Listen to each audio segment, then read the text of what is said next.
You should see a bar running along the top of your screen at any moment. I do indeed record these sessions. It will be included in a recap that I send to all of you at the end of the course. You'll get 2 recaps, one after each class, and those recaps will include recordings of the class that will take you to my YouTube channel that has all of my class recordings that I continually update and use as an example for this class. Outside of that, I'm going to go ahead and get started. And if for whatever reason it is the middle of the day on I think it's Tuesday, if my internet conks out, I'm usually back within 15 to 30 seconds. It's been a good day so far, but just in case, I always like to put that out there. Hang tight if that ever happens, and I will pop right back.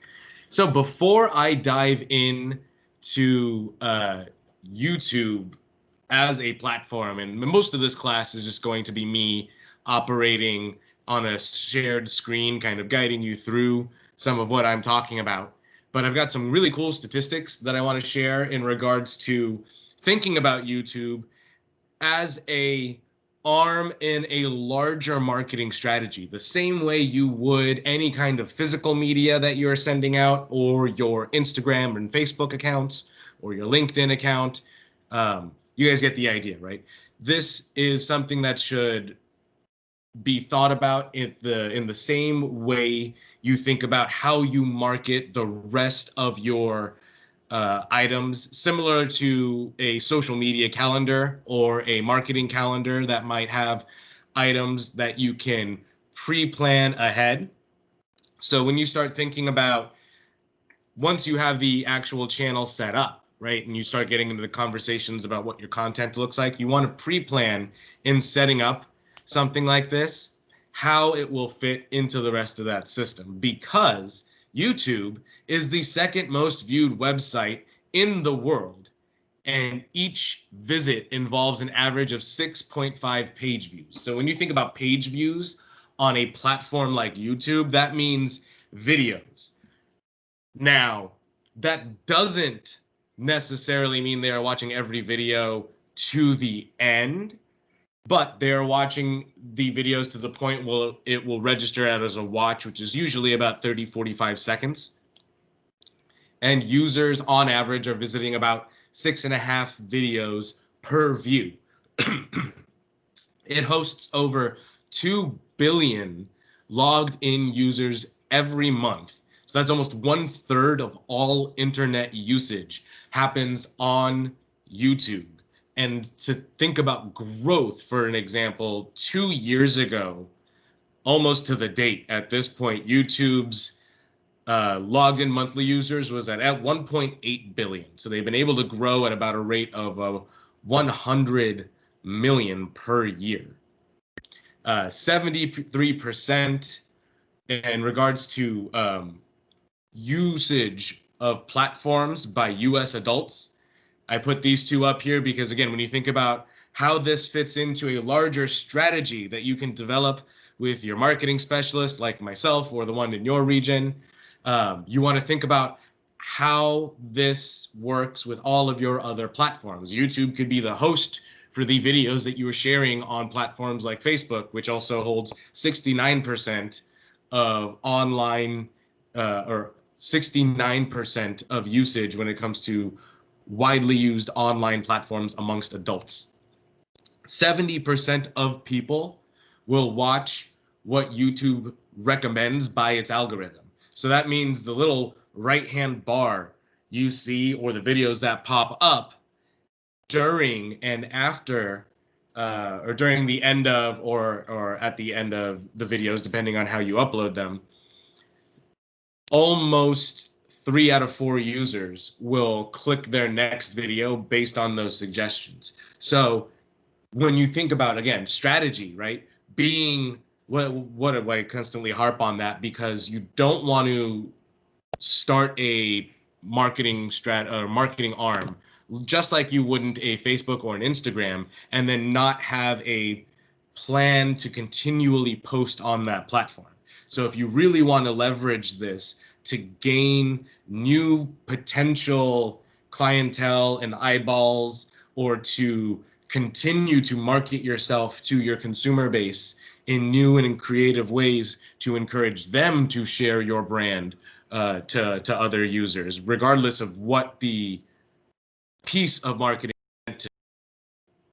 You'll be able to, with consistent usage, you'll be able to leverage things like the algorithm in play. I know, I believe next week, one of my colleagues in San Francisco is doing a class on the Instagram algorithm and how you can leverage that. So it's very much the same kind of thinking you want to have. And a lot of it boils down to consistency, at least with a platform like YouTube.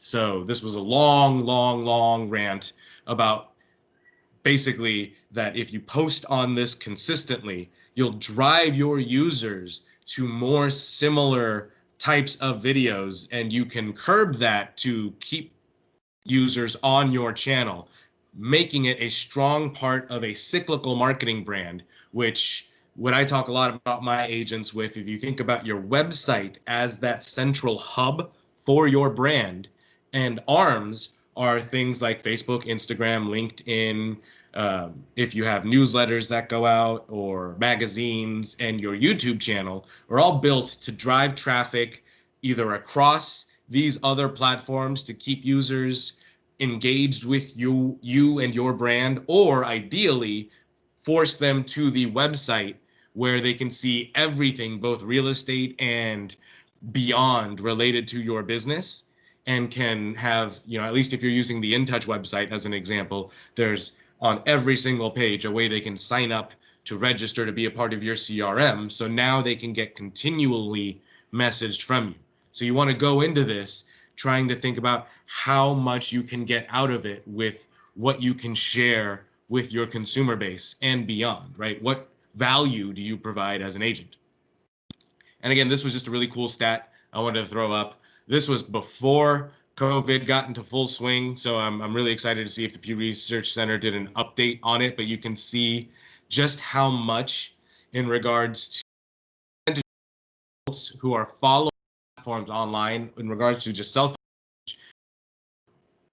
3 out of every 4 US adults has YouTube on their mobile device and they use it. Save that last slide for later. And now we're going to go ahead and dive into the platform itself. How am I doing on time? Cool. YouTube. When you guys land on it, I'm logged in currently, right? So when you think about how YouTube functions, all of the videos it throws up at the beginning are going to be algorithmically driven by the user, i.e. me, for what I'm watching on this platform.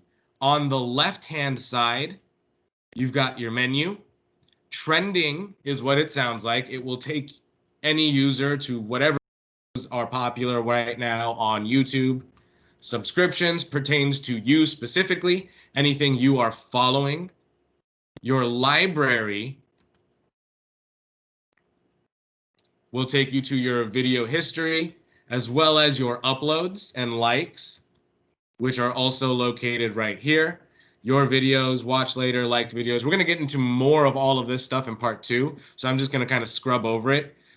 All users will see their subscriptions, channels that they can subscribe to along the subscriptions panel here. And then everything below that are all subgroups within YouTube. YouTube Premium is like it's got TV shows and movies and stuff like that.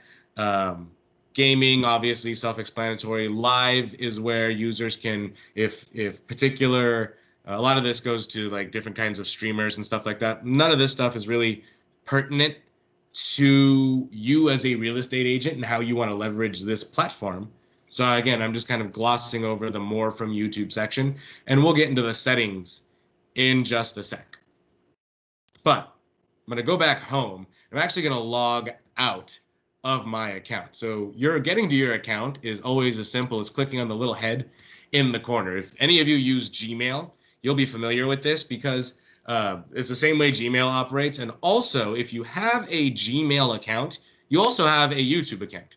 It's It's part of the reason that whole discussion I had about algorithms and the thing that users like agents or businesses, any kind of brand really leverages from having YouTube as a part of their strategy is that Google owns YouTube. So the largest search engine owns this huge brand that allows all kinds of content to be created and marketed on. So the stronger your SEO presence is on something like YouTube, and again, across all platforms, when again, you're thinking about how does your online footprint work, and you want to think about strategy and what you're doing to build that stuff up, being present on the platform owned by the largest search engine is a great way to help game all of your brand up on the SEO side. But I digress. What I'm going to do right now is log out. And we're going to just hit the home page like a random user.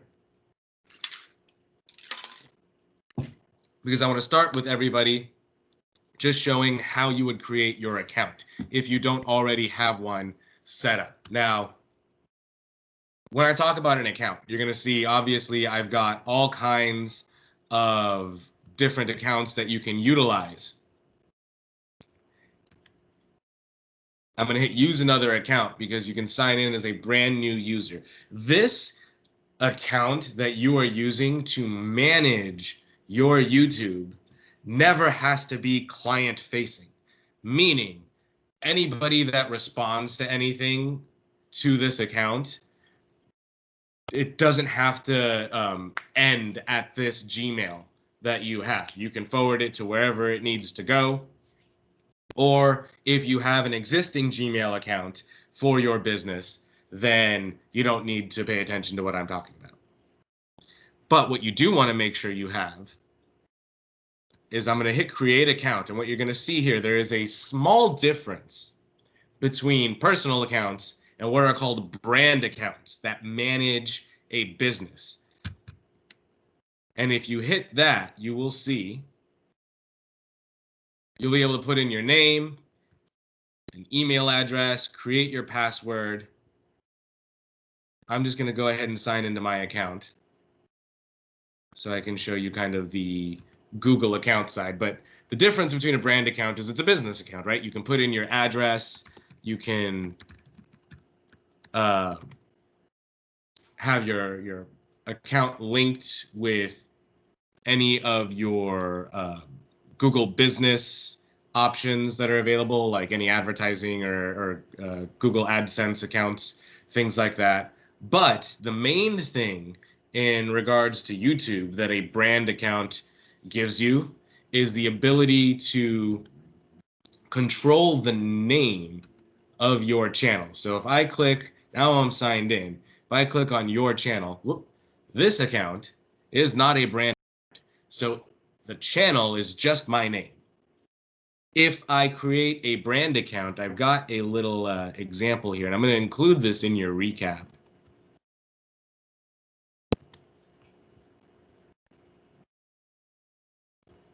Let's see if I can make that a little bigger here for you guys. If you've got a brand account, what you're going to see, it's going to give you the option to create the channel name to whatever your brand account name is. So if I wanted to call my channel Coldwell Banker Classes on the Coast, I can only do that if I had a brand account. Now, you can change ownership of YouTube accounts. So if you wanted to change, you can't turn an existing account into a brand account on the Gmail side, but what you can do is create a branded Gmail account and then transfer ownership of a YouTube channel to that brand account. So I know that might sound weird and foreign, but I've gotten questions about that before, and I do include instructions in my recap.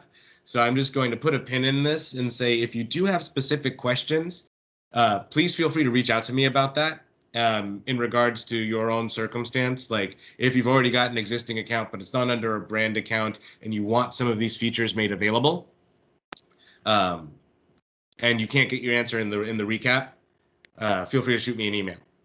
The brand account also gives you advanced YouTube analytics. It, with the identity, gives you the account manager the ability to delegate access to the YouTube channel to other users. Meaning, if I were an agent that were a part of a team, or I had a marketing professional as a part of my team that was handling my social media accounts, instead of giving over your password and email, your email and your password for your Gmail account and this Google account, etc., you could just designate access to that individual's email so they could get in and manage the account on their own.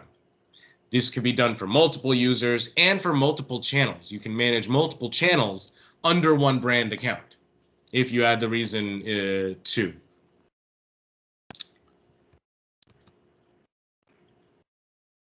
Moving on.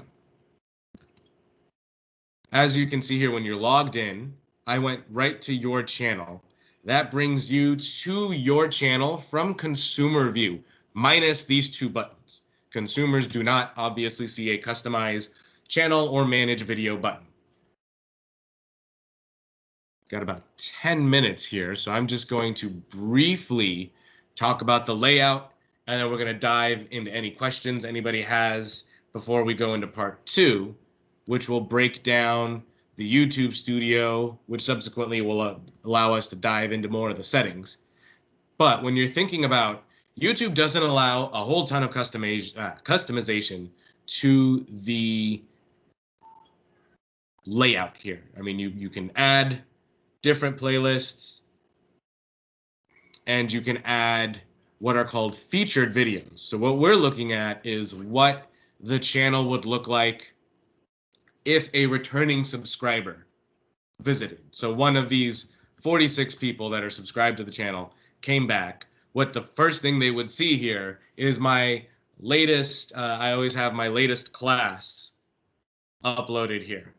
But you can also, when you're customizing the channel, add a completely different video for people who are not subscribers to the channel. So this is where you can think about, again, what you can leverage a YouTube account for. If you've got a YouTube account, you've already got a intro video that you've shot for yourself that's up on your website, or you've been thinking about one, this is a great time to reach out to your field marketing specialist and talk about that.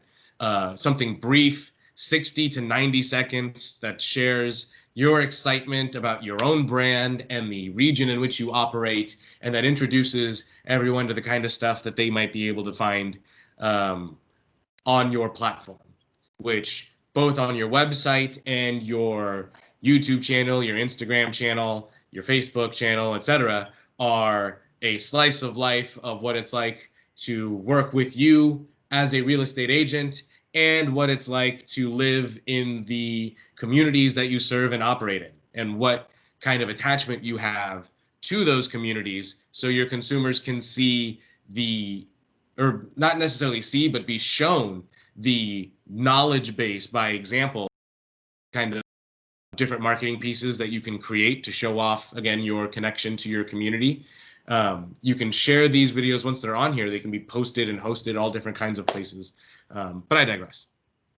You could have that intro video here for new consumers that are always landing on this channel. Gives them an introduction to, again, who you are, what your brand is, how you operate. When we talk about brand, this is where you can have your branding established, your brand image. If you've gotten a banner made from Design Concierge, if you've gotten a logo made from or from wherever, but I use Design Concierge as an example because they're our internal graphics department.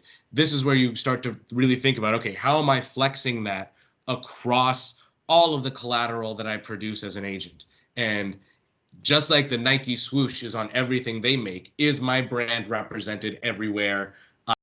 So in Santa Cruz and Monterey County, the Bixby Bridge is obviously one of the biggest things out here, and one of the biggest tourist attractions in the area. So I use that kind of across all of my things. Plus, it is a photo I took, so it won't violate any copyright any copyright laws in regards to the usage of the image. So again, when you're thinking brand, don't just grab something off of Google and throw it up here, unless you have explicit written permission from the copyright holder, or you've purchased the image.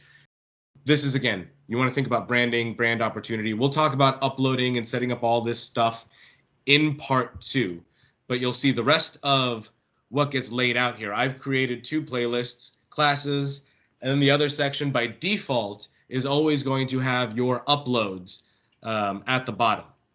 The rest of these menu items are all the same across all YouTube channels. You've got a full list of videos that you have made public for consumers to see, any playlists that you have made for consumers that are looking at it, any featured channels that you have, any discussions. If you're utilizing this, again, when we talk about strategy, right? If you're posting on Facebook that you've got a open house or a tour happening live Friday at 3 o'clock on Facebook Live, here's the link. Feel free to register ahead of time or join, etc.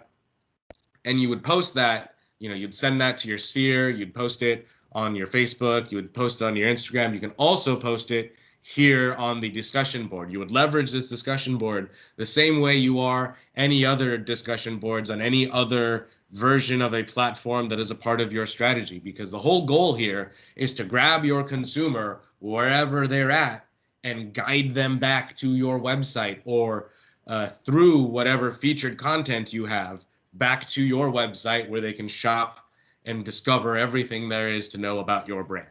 And self-explanatory, when we talk about your brand, the about section is just what you would feel like if you've got a bio written up. Again, when we talk about SEO, the bios that come out of the Design Concierge team are written with that in mind and have specific keywords that web crawlers are looking for, because that bio should be everywhere we syndicate, or everywhere that you believe is a major part of our syndication network. And that includes, obviously, all of your advertising arms, YouTube, Facebook, Instagram, etc., because that's how you can, again, game these systems.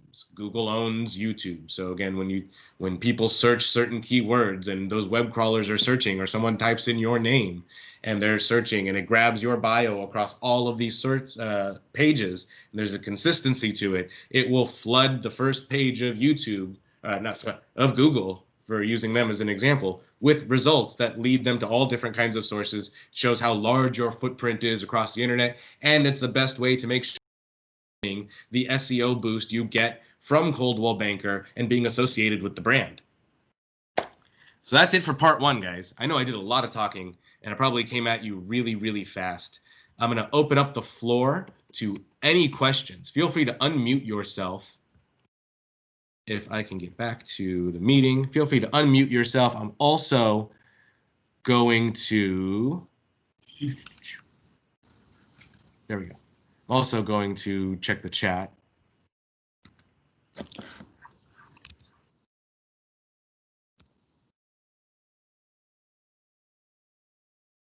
Oh, I see. Unfortunately, the connection wasn't super clear. I apologize about that. Hopefully, it wasn't too much of a problem consistently throughout the class. Are there any questions that anybody has? I see someone's typing.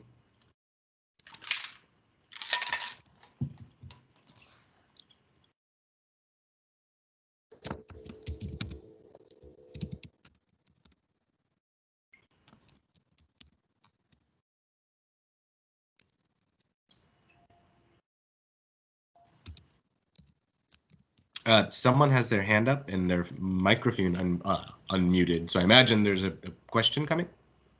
Yeah, it is. Okay.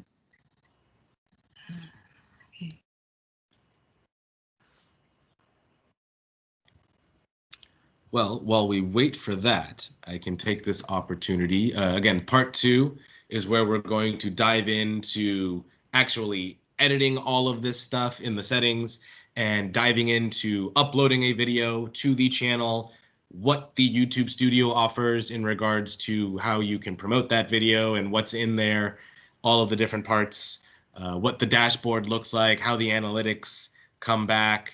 And again, when you're thinking about strategy and what you're posting on this channel, how are you leveraging all of this stuff to make sure it's relevant for the users that are engaged with it? Because the better we do at that, the more endeared your consumers are to you, and the better chance you have at building sustained generational business with your clients and getting them to push your brand beyond to multiple new potential users. And what I also want to say is, in the recap that you will receive, there will be a link to a survey that, much like all of the rest of my colleagues in the classes that you take, get sent out. They go right to our management team. Any feedback that you guys can provide obviously helps me be a better instructor to all of you. And if you have anything nice to say, again, that's always also appreciated. But feel free. I posted it also in the chat, so you can grab that link there as well. I will include everything we kind of talked about. Go through each step to create one. To create one what?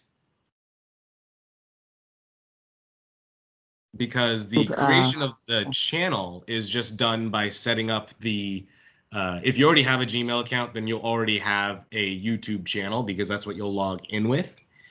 The brand account, though, is what I showed, where you'll go to create new, and then instead of for me, you'll do for my brand or business. Is there someone that can help us to create one, just a YouTube about me, you know, like a website type for someone with the videography, like if you're going to